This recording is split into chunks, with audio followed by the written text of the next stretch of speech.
even when the Sabres were great, like back in the years when people were nuts about the team with Drury and Briere, there was always way more Bills fans than Sabres fans. So there'll never be as many Sabres fans as there are Bills fans.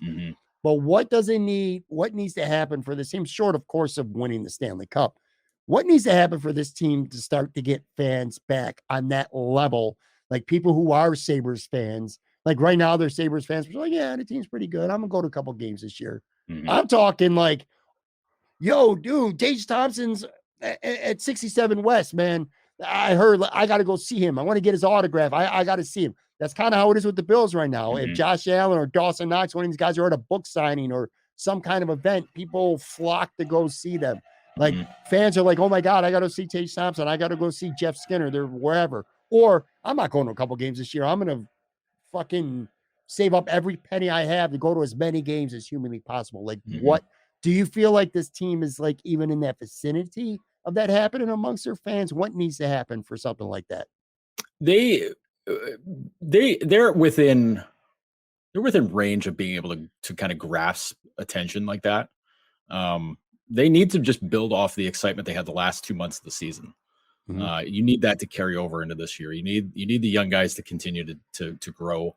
You need Thompson to be for real, 35, 40 goal guy. Like you can't, it wouldn't help them out if he regresses to like being a 20 goal guy. Like, I mean, given previous expectations, if he became a 20 goal guy every year, you're like, wow, awesome, incredible. Now the bar's set pretty high. So sure. So you want, but if he can repeat that, man, that's a huge boost. Kind of like Josh Allen, right? The point being is the bar got high and then he reached it again.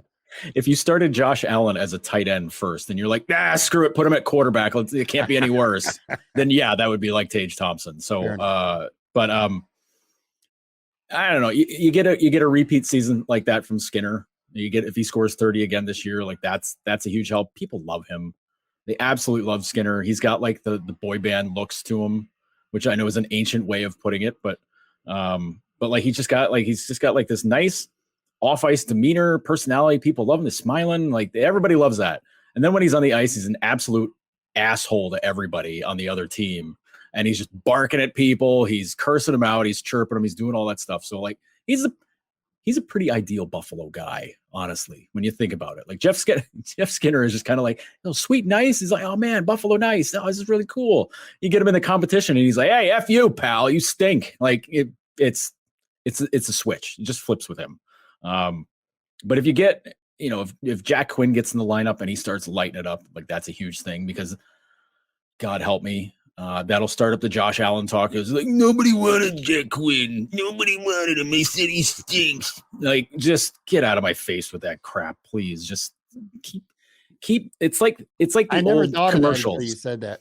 It's like the old commercials. Keep the chocolate and the peanut butter separate. I know it's better together, but like, keep the Bills and the Sabres apart for a little while. It's just you guys. Yeah. Bills are in another planet with success. The Sabres are still figuring their shit out. So like, just keep the comparisons away. That's a good take though. I never thought of that until you said that. Because to your point, he was drafted. Quinn was drafted 8th. Josh Allen was drafted 7th.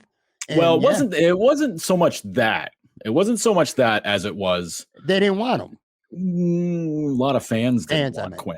That's like, right. I think Bills fans were very eager that whatever quarterback they took, they're like, okay, he's our guy. We trust it. Not so much. There was a lot of anti. Well, there's a lot of pissy stuff about whether him or Rosen. A lot of fans wanted Josh Rosen. I remember I put a poll up before the draft. I remember more fans wanted Rosen, but yeah. But ultimately you're stuck with him. Like you're not going to sit there and boo the guy because he's not the guy you wanted them to draft, right? Like you're just like, well, he's ours. He better work. That's basically you stand there and cross your arms. You say, well, he better work out, or else else I'm right. Like that's, and let's face it, you don't want the fans to be right when it's that kind of situation.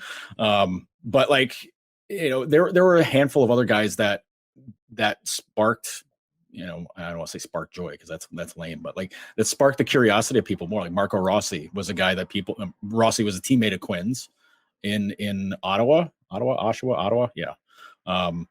And Rossi put up tons of points. He's a center, the whole thing, like everything. You're just like, that's the guy the Sabres need. They should pick him. So they pick Quinn, who scored 50 goals, scores off the rush, does all that stuff. But you're like, he's kind of older than all the other guys drafted. And you're just kind of like, all right, man, like, I don't know about this guy. Maybe was he just feeding off his teammate? That was a lot better. But, Lance and I have talked about it a ton. Looking back on that draft, they could have picked anybody around that, like the next 5 picks after them. If they had picked any of those guys, they'd have been fine too. So it was, unless they went really off the radar and picked somebody like totally stupid, and then then you can kill them for it. But they couldn't have gone wrong, and they didn't go wrong. So they picked the guy that fits them.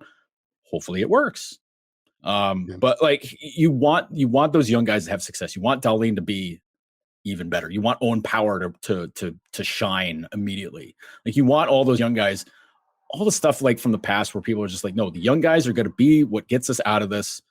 They're going to be fun. They're going to be exciting. Let's do it that way. And thankfully, Don Granato coaches them to be a fun team to watch. Whether they win or lose, they're fun to watch. Sure. So you keep the entertainment value aspect of it high.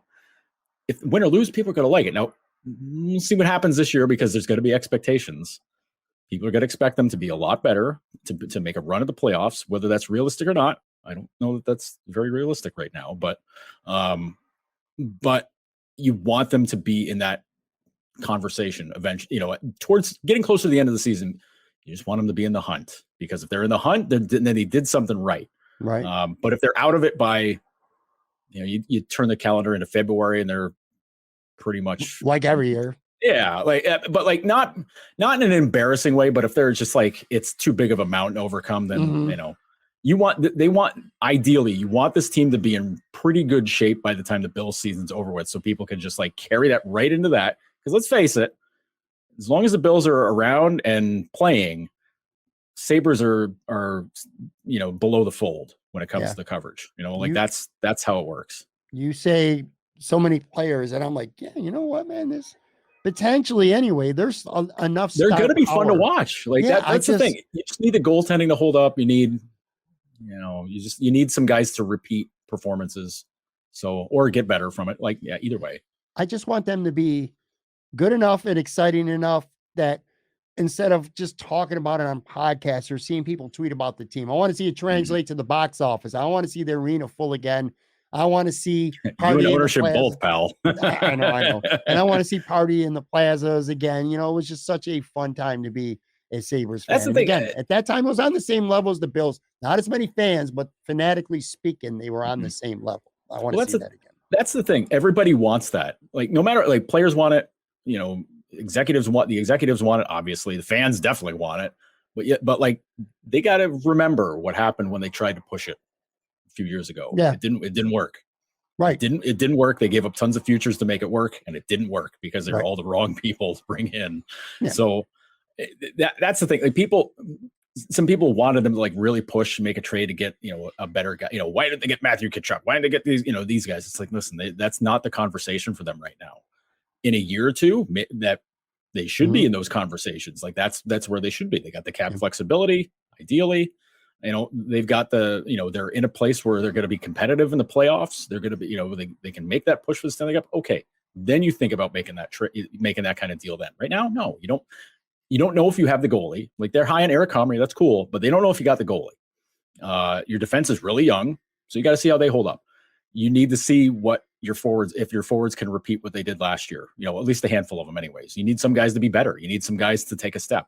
Can they do that? Can all those guys do that? It's a lot of stuff you need to go right to be able to say, okay, our progression is where we like it. Let's build on that into next season.